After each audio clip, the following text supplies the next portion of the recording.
नमस्कार एवरीवन।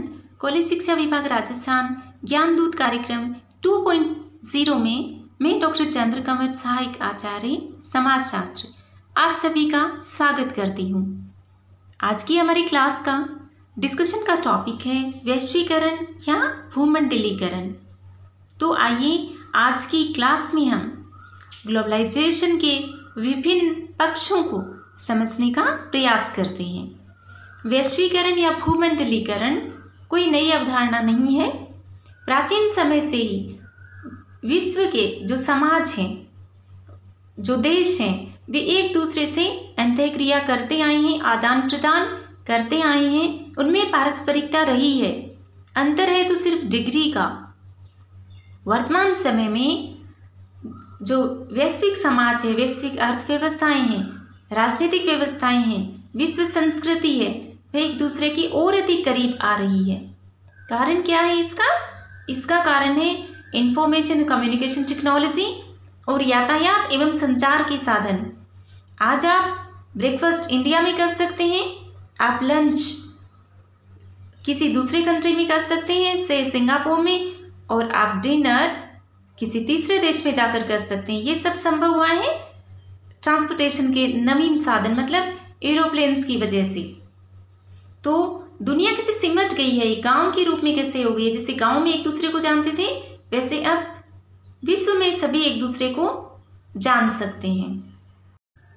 जैसे कि सोशल मीडिया साइट्स, फेसबुक की वजह से आप अमेरिका में, यूरोप में या दुनिया के कहीं भी किसी भी देश में अपने मित्र बना सकते हैं, एक्सचेंज कर सकते हैं, उनके साथ बिजनेस कर सकते हैं। तो यही वैश्वीकरण है और ये प्राचीन प्रक्रिया है, लेकिन वर्तमान समय में बहुत ही फास्ट हो गई है। प्राचीन समय में भी आप चीन के सिल्क रूट की बात कर सकते हैं, भारत से जो मसालों का व्यापार होता था उसकी बात कर सकते हैं। तो वर्तमान में लेकिन इसकी तीव्रता बहुत बढ़ गई है, व्यापकता बढ़ गई है।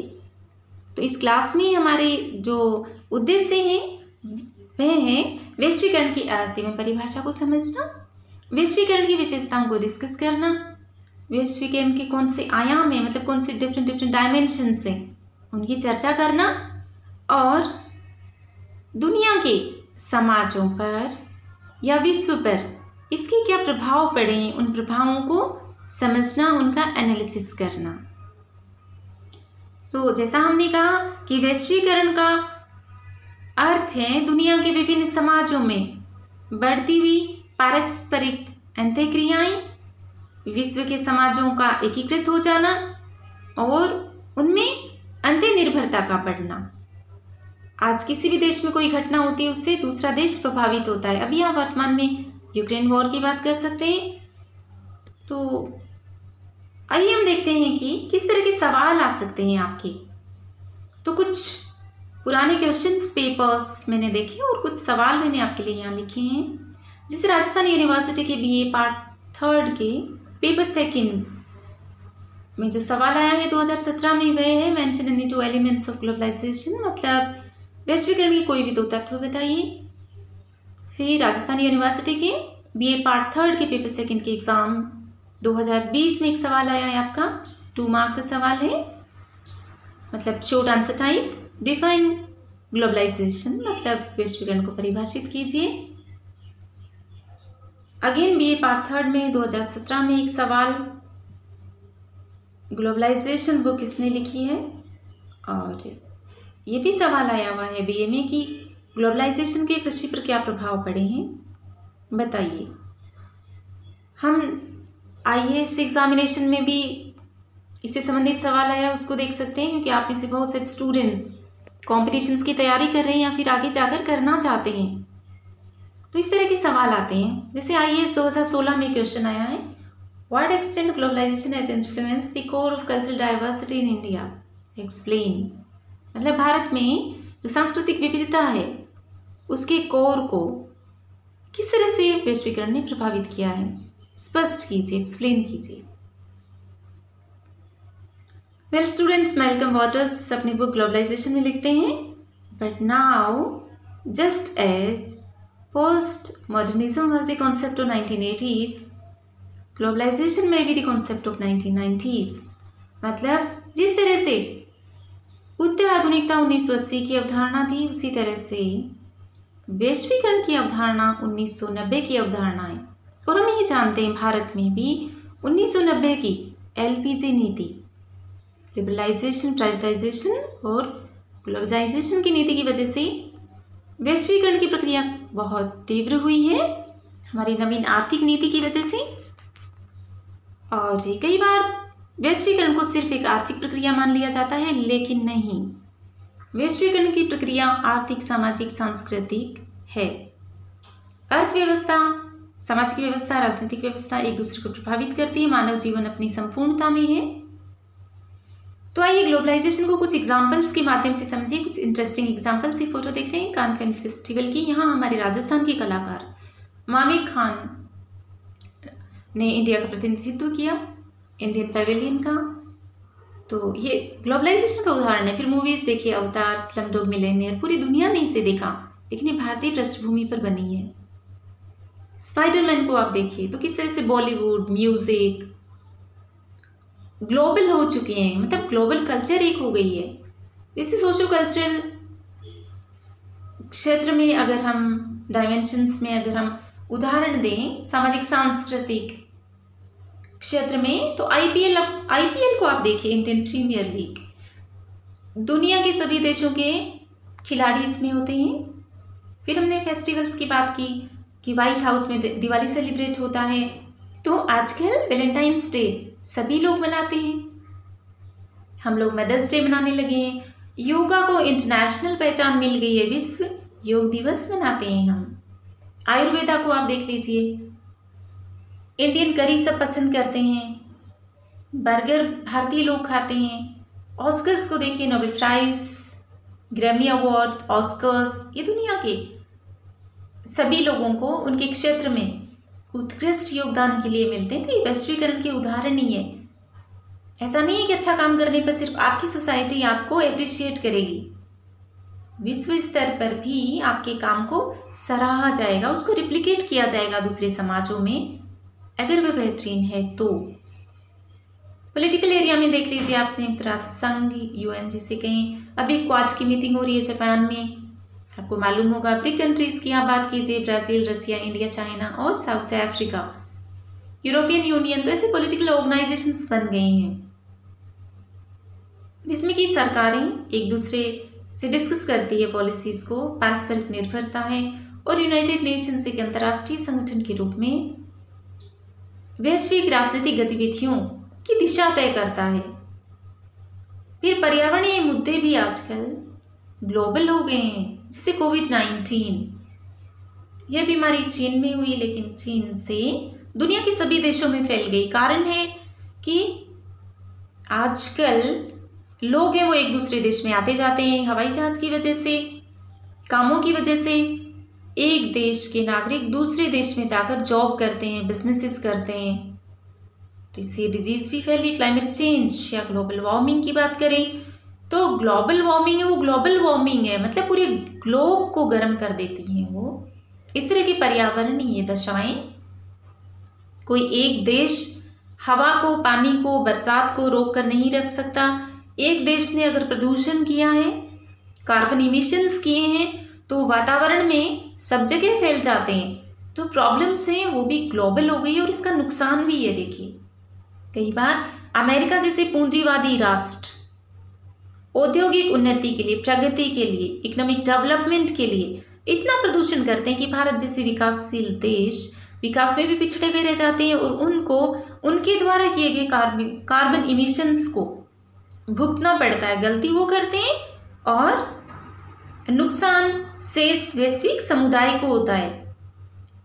कोविड-19 के बारे में भी कहा जा सकता है, जिसे चीन को विश्व स्वास्थ्य संगठन ने कहा कि आपकी लापरवाही की वजह से ये बीमारी शेष दुनिया में फैली है। तो इस तरह की बातें होती है, मतलब एक देश की गलती, एक समाज की जो सामाजिक समस्या है, ये दूसरे समाजों को भी प्रभावित करती है।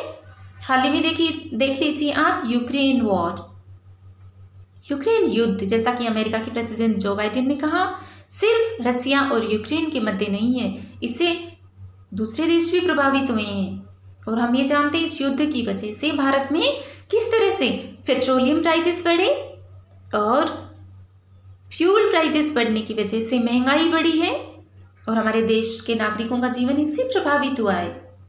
आर्थिक क्षेत्र में देख लीजिए आप, e economy, online shopping, global economy, world trade organisation की भूमिका आदि। अब तो टेररिज्म भी ग्लोबल हो गया है, स्मगलिंग ग्लोबल हो गई है, मानव तस्करी ग्लोबल हो गई है, क्राइम्स ग्लोबल हो गए हैं, ऑर्गेनाइज्ड क्राइम जिसे कहें, संगठित अपराध। तो इस तरह के अपराधियों की सांठगांठ विश्व के अनेक समाजों में है। अंतर्राष्ट्रीय ऑर्गेनाइजेशंस भी हैं जो ग्लोबल है नेचर में। क्राइम पर नियंत्रण के लिए इंटरपोल भी है, मतलब अंतर्राष्ट्रीय police. International court of justice की बात कर सकते हैं हम, मतलब अंतर्राष्ट्रीय स्तर पर ये कोर्ट है जो काम करता है न्याय प्रदान करने का। Red cross, UNESCO, doctors without borders, Oxfam जैसे गैर सरकारी संगठन भी अंतर्राष्ट्रीय हैं, वैश्विक है नेचर में। ये विश्व के सभी देशों में काम करते हैं। ये वैश्विक समस्याओं का समाधान करते हैं। वे देश समस्या का समाधान करते हुए वे किसी देश को नहीं देखते हैं। तो हम ये देखते हैं कि वैश्वीकरण एक प्राचीन अवधारणा होने के साथ साथ एक नवीन सामाजिक वास्तविकता है और इसके बिना हम समाज की कल्पना नहीं कर सकते। हम ये जानते हैं पुराने समय में काफ़ी कई ट्रेवलर्स आए, तो कौन से ट्रेवलर्स आए आप पता कीजिए। अब हम वैश्वीकरण के अर्थ को देख लेते हैं। वर्तमान समय में एक वैश्विक समाज में रह रहे हैं, ये बात हम कर चुके हैं और हमने ये देखा कि पुनर्जागरण काल से ही वैश्वीकरण की प्रक्रियाएं बढ़ रही है। और अभी भी हम बात की हमने Vasco D gamma, Columbus, Christopher Columbus, Marco Polo, Hiuen Tsang, Itsing जैसे यात्रियों ने दुनिया के समाजों को करीब लाने का प्रयास किया। उन्होंने ये जगह एक्सप्लोर की। ईस्ट इंडिया कंपनी को देखिए, मल्टीनेशनल कॉरपोरेशन थी वो उस जमाने की, और वह अपना व्यापार एशिया, अफ्रीका, साउथ अमेरिका आदि अनेक कॉन्टिनेंट्स और देशों में करती थी। लेकिन वर्तमान समय में सूचना प्रौद्योगिकी, संचार तंत्र, यातायात के साधनों के कारण दुनिया के समाज हैं वो एक दूसरे के और करीब आए हैं और ग्लोबल विलेज की अवधारणा अस्तित्व में आई है। और भारत में तो जैसा एक परिवार के रूप में विश्व को मानते थे, कुटुंब के रूप में, वसुधैव कुटुंबकम की अवधारणा। अब हम देखते हैं समाजशास्त्री गिडिन्स ने किस तरह से परिभाषित किया है। गिडिन्स के अनुसार लोगों और दुनिया के विभिन्न क्षेत्रों के बीच बढ़ती अन्योन्य आश्रितता या पारस्परिकता ही वैश्वीकरण है। मतलब म्यूचुअल इंटरडिपेंडेंस या जिसे हम कहें अन्योन्य आश्रितता ही वैश्वीकरण है। और ये जो पारस्परिकता है, ये म्यूचुअल इंटरेक्शन से, ये सामाजिक और आर्थिक क्षेत्रों से संबंधित है और इसमें समय और स्थान की दूरी मिट जाती है, ऐसा एंथोनी गिडिन्स कहते हैं। समय और स्थान दूरी की मिट जाती का मतलब क्या हुआ कि अब ऐसा नहीं है कि एक ही समय में आप दुनिया के भिन्न भिन्न स्थानों पर आप जा सकते हैं एरोप्लेन की मदद से या कांटेक्ट कर सकते हैं। जैसे भारत में बैठकर आप अपने अमेरिका में बैठे हुए मित्र से बात कर सकते हैं, तो दूरी मिट गई ना। फिर एंथोनी गिडिन्स ये भी कहते हैं कि वैश्वीकरण का संबंध आधुनिकता, पूंजीवाद और औद्योगिकरण से है। मतलब कैपिटलिज्म, इंडस्ट्रियलाइजेशन और मॉडर्निटी, इनका संबंध वैश्वीकरण से, इनकी वजह से वैश्वीकरण की प्रक्रिया को तीव्रता मिली है। और राष्ट्र राज्य की अवधारणा और सुरक्षा तंत्र के विस्तार से भी वैश्वीकरण को बढ़ावा मिला है। रोलैंड रॉबर्टसन कहते हैं कि वैश्वीकरण आधुनिकता और उत्तर आधुनिकता से संबंधित है, मॉडर्निटी और पोस्ट मॉडर्निटी से। वैश्वीकरण की प्रक्रिया से दुनिया के समाजों में पारस्परिक अंतःक्रिया, मतलब जो म्यूचुअल इंट्रैक्शन है वो बढ़े हैं, इंटीग्रेशन आया है और अंतः निर्भरता भी बढ़ गई है। ये अंतःक्रिया और एकीकरण के बीच में कोमा होना चाहिए था, तो इसको देख लीजिएगा। तो दुनिया के जो समाज है वे एकीकृत भी हुए हैं। जैसे हम बात कर सकते हैं एशियन कंट्रीज की, यूरोपियन यूनियन की, नाटो की। तो इस तरह के संगठन बन गए हैं जहाँ पर जो नेबरिंग कंट्रीज है वो अपने विकास की बात करते हैं। उनमें कल्चरल आदान प्रदान भी होता है, जैसे भारत की लुकिस्ट पॉलिसी। फिर वैश्विक समाजों में जो अंतःक्रियाएं होती हैं वो निम्न इंस्टीट्यूशंस में हम दिखाई देती है, जैसे बाजार में, समाज में या लोगों के बीच में बढ़ती हुई अंतःक्रियाएं, सरकारी और गैर सरकारी संगठनों में भी पारस्परिक अंतःक्रियाएं, और अंतर्राष्ट्रीय संस्थाएं जैसे यूनाइटेड नेशंस या फिर WTO, IMF आदि। बाजार की बात करें तो मल्टीनेशनल कॉरपोरेशन, जैसे पुराने ज़माने में भारत में उपनिवेशवाद के दौरान ईस्ट इंडिया कंपनी थी, और वर्तमान समय में बहुत सारे मल्टीनेशनल कॉरपोरेशंस हैं, जैसे यूनिलीवर लिमिटेड या फिर नेस्ले, ऐसी बहुत सारी कंपनियां हैं। मैकडोनल्ड्स फूड चेन की बात आप कर लीजिए। और समाज के स्तर पर भी दुनिया के समाज एक दूसरे के करीब आए हैं, सांस्कृतिक आदान प्रदान हुए हैं, विवाह है, परिवार, ये सभी प्रभावित हुए हैं इससे। और सरकारी गैर सरकारी संगठनों की बात कीजिए आप, तो वे अनेक देशों में अपने जो क्रियाकलाप हैं उनको संपादित करते हैं, अपने ऑपरेशंस को। अब हम वैश्वीकरण की विशेषताओं को देख लेते हैं, कैरेक्टरिस्टिक्स। तो जैसा गिडिन्स ने कहा है, समय और स्थान की दूरी मिट गई है, वैश्विक संस्कृति अस्तित्व में आई है, अर्थव्यवस्था है वह ओपन हो गई है, विश्व व्यापार में वृद्धि हुई है, वर्ल्ड ट्रेड में अंतर्राष्ट्रीय पूंजी का प्रभाव हुआ है, FDIs होने लगी है, फॉरेन डायरेक्ट इन्वेस्टमेंट जिसे हम कहें, प्रतिस्पर्धा एवं गुणवत्ता में वृद्धि हुई है, मतलब कंपटीशन बढ़ा है, और कंपटीशन की वजह से वस्तुओं और सेवाओं की गुणवत्ता में वृद्धि हुई है, और आप दुनिया की बेहतरीन वस्तुएं इस्तेमाल कर सकते हैं। आज आप आईफोन यूज़ कर रहे हैं, लिवाइस की जीन्स पहन रहे हैं, मतलब बेस्ट से बेस्ट चीज़ें आप यूज़ कर सकते हैं।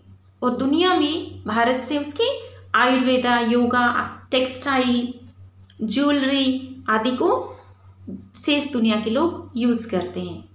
विचार, प्रौद्योगिकी और सांस्कृतिक तत्वों का भी आदान प्रदान हुआ है, जैसे इंग्लिश लैंग्वेज, अंग्रेजी भाषा आप सभी बोलते हैं, तो इस तरह से म्यूज़िक, डांस, इनका भी एक्सचेंज हुआ है। अब हम वैश्वीकरण के आयामों को देख लेते हैं, तो हम ये देखते हैं कि इसके कौन कौन से डायमेंशंस हैं। मैल्कम वॉटर्स और अन्य विद्वानों ने इसके 3 आयाम बताए हैं: आर्थिक, सामाजिक, सांस्कृतिक एवं राजनीतिक। Economic dimension, socio cultural dimension और पॉलिटिकल डायमेंशन। अब हम एक एक करके इनको देखते हैं। तो कई बार ये मान लिया जाता है कि जो ग्लोबलाइजेशन है ये एकमात्र आर्थिक प्रक्रिया है, आर्थिक क्षेत्र से इसको जोड़ लेते हैं। भारत में भी देखिए 1990 की आर्थिक जो नीति थी उसकी वजह से आर्थिक क्षेत्र में मुख्य रूप से वैश्वीकरण हमें दिखाई देता है। लेकिन देखिए अर्थव्यवस्था है वो समाज और राजनीतिक व्यवस्था को प्रभावित करती है ना, और कार्ल मार्क्स तो कहते भी हैं कि अर्थव्यवस्था ही सामाजिक सांस्कृतिक व्यवस्था को और राजनीतिक व्यवस्था को निर्धारित करती है, उसकी दिशा। तो ग्लोबलाइजेशन है उसकी कई आयाम है। तो आइए सबसे पहले हम आर्थिक आयाम देख लेते हैं, इकोनॉमिक डायमेंशंस। तो आर्थिक क्रियाओं की पारस्परिक निर्भरता, एक देश दूसरे देश पर निर्भर, ये बात हम कर चुके हैं। जैसे वर्तमान समय में यूक्रेन वॉर की वजह से भारत में किस तरह से फ्यूल प्राइसेस इंक्रीज हो गए और महंगाई बढ़ी। अंतर्राष्ट्रीय व्यापार को आप देखिए, एक देश में उत्पादित वस्तु दूसरे देश में बेची जाती है। जैसे कंपनी किसी देश की होती है, उत्पाद कहाँ बनाती है और सेल किसी तीसरे मार्केट में करती है। उदाहरण के लिए एप्पल का ही ले लीजिए आप, कैलिफोर्निया में कंपनी, यूएस में इसका जो प्रोडक्ट्स हैं निर्मित होते हैं, मे बी चाइना और अन्य कंट्री में, ताइवान में, और सेलिंग कहाँ होती है, इंडिया सहित दूसरे मार्केट में भी। इसी तरह से अंतर्राष्ट्रीय श्रम विभाजन, श्रम का अति विशिष्टीकरण की बात हम कर सकते हैं कि एक ही कंपनी के कोई एक पुर्जा है वो किसी एक देश में बनता है, असेंबल किसी दूसरे देश में उसकी होती है। इस तरह से तो एक देश में कोई प्रॉब्लम होती है, जैसे एक देश में कोविड-19 हो गया तो दूसरे देश के उद्योग भी उससे प्रभावित होंगे। बहुराष्ट्रीय कंपनियां जैसे कई मल्टीनेशनल कॉर्पोरेशंस, उपभोक्तावादी जीवन शैली हो गई है आजकल लोगों की, क्योंकि जो वस्तुएं सेवाएं काफ़ी सस्ती और बेहतरीन मिलती हैं। तो पहले जैसे 2 ही कपड़े होते थे, लेकिन अब क्योंकि आप अर्न भी ज़्यादा करते हैं तो बहुत ही मतलब उपभोक्तावादी हो गए हैं लोग। 10-10 कार रखते हैं, कंपटीशन बहुत हो गया है, कट थ्रोट कंपटीशन जिसे हम कहें। अब हम राजनीतिक आयामों को देख लेते हैं इकोनॉमिक डायमेंशंस के बाद। तो डेनियल ब्रेल ने अपनी पुस्तक the coming of post modern society में लिखा है कि राज्य की शक्ति का ह्रास हुआ है। मतलब राज्य एक सॉफ्ट स्टेट बन गया है, वह इतना पावरफुल नहीं रहा है एक संस्था के रूप में। अंतर्राष्ट्रीय संबंधों का महत्व बढ़ गया है, मतलब स्टेट है बहुत ही सॉफ्ट स्टेट हो गया है। राज्य या देश जिसे कहीं अपनी नीति निर्धारित करते समय वह सॉवरेन नहीं है, अपने आप में सार्वभौमिक नहीं है, सार्वभौमिकता नहीं है उसमें, अन्य देशों की नीतियां उसे प्रभावित करती है। सुरक्षा के लिए जैसे आप भारत की बात कीजिए तो हम अनेक वेपन्स हेलीकॉप्टर्स बाहर से लेते हैं, और कम्युनिकेशन की जब हम बात करें तो ये सब आपस में अंतर संबंधित है।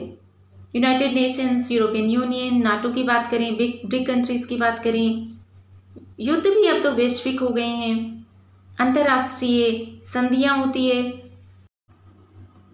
इस प्रकार से वैश्वीकरण के कारण एक देश के राजनीतिक निर्णय अन्य देश की राजनीतिक नीतियों से प्रभावित होते हैं। और कहा तो ये भी जाता है कि जो शक्तिशाली राष्ट्र हैं, आर्थिक रूप से संपन्न हैं और जिनके पास आधुनिक मतलब सुरक्षा तंत्र हैं, वे विकासशील देशों की नीतियों को, राजनीतिक नीतियों को प्रभावित करते हैं।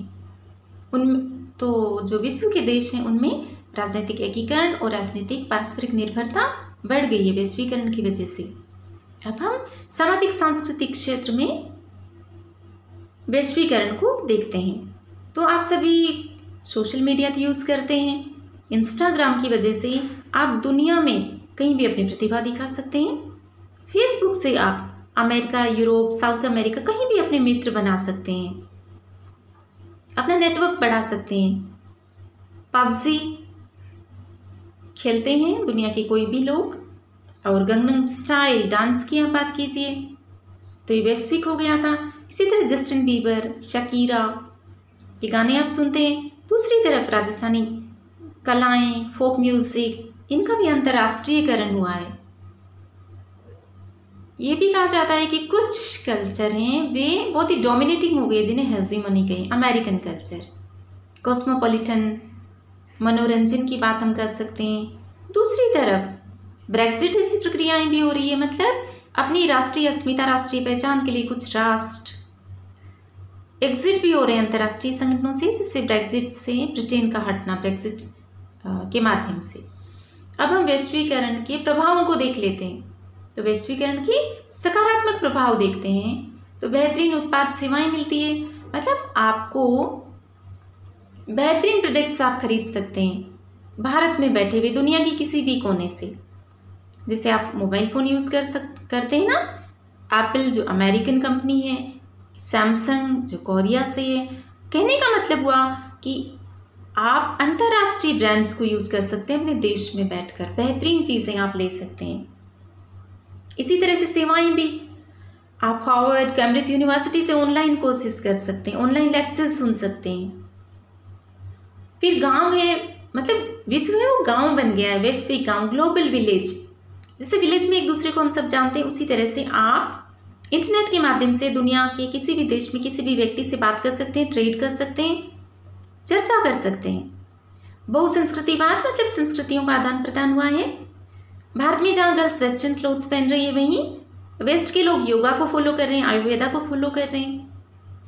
इस्कॉन टेम्पल की आप बात कीजिए, कैसे वहाँ पर जो वाइट लोग हैं, वाइट विमेन है, वे साड़ी पहनती हैं, बिंदी लगाती हैं। नवीन अवसर मतलब न्यू अपॉर्चुनिटीज मिल रही है। भारत के कितनी सारी प्रतिभाएं जैसे कि सुंदर पिचई, सत्य नडेला, इंदिरा नूई आदि सीईओस बन गए हैं। नवीन अवसर, महिलाओं को भी समान अवसर, एफडीआई का बढ़ना, रोजगार सृजन, कंपटीशन, ये सब। तो इससे दुनिया में आप बेहतरीन चीज़ें इस्तेमाल करते हैं, जीवन स्तर लोगों का बढ़ जाता है। तो सकारात्मक प्रभाव है वैश्वीकरण की। फिर हम नकारात्मक प्रभावों को भी देख लेते हैं, नेगेटिव एस्पेक्ट्स को। तो इसे नव उपनिवेशवाद कहा जाता है। जिसे उपनिवेशवाद में शोषण होता था ना, उसी तरह से जो डेवलप्ड कंट्रीज है, अमेरिका वगैरह, वे विकासशील समाजों का शोषण करते हैं, उनकी मल्टीनेशनल्स। उल्रिच बैक ने तो इसे रिस्क सोसाइटी भी कहा है। कि साइंस और टेक्नोलॉजी की वजह से कितना रिस्क हो गया है, पर्यावरण का प्रदूषण बढ़ रहा है बहुत ज़्यादा, मानवता को खतरा है, ह्यूमन वैल्यूज़ का डिटीरियोरेशन हो गया है, बाजारवाद हावी हो गया है, बेरोजगारी बढ़ी है। राज्य है वे कल्याणकारी कार्यों पर कम खर्च कर रहा है क्योंकि इससे निजीकरण को बढ़ावा मिला है, निजी क्षेत्र को। सरकारी उद्योग नुकसान में जा रहे हैं और सरकार जन कल्याणकारी कार्य नहीं कर रही है। जो गरीब थे वो और गरीब हो गए, छोटे छोटे समूह है, आदिवासी लोग आदि, उनकी कोई नहीं सुनता है। और जो रिच थे वे और ज़्यादा रिच हो गए, मतलब अमीर और गरीब के बीच में खाई बढ़ गई है।